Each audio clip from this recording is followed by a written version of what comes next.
बहुदिन पूर्वर कथा गोटे जंगल रे गोटे काहू रहुथिला। दिने प्रबल खरा जोगु ताकू प्रबल शोष ହେଲା।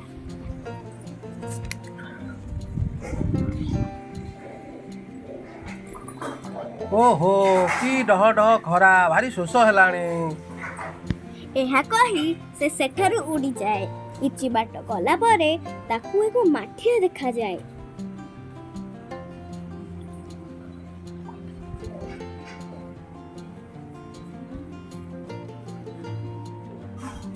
से सेठारु पानी पीबाकू चेष्टा करे,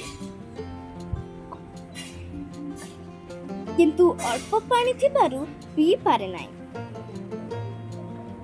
सेतिकी बेले पाखरे पड़िथिबा टेकाकू देखि ताकू एक उपाय मिले।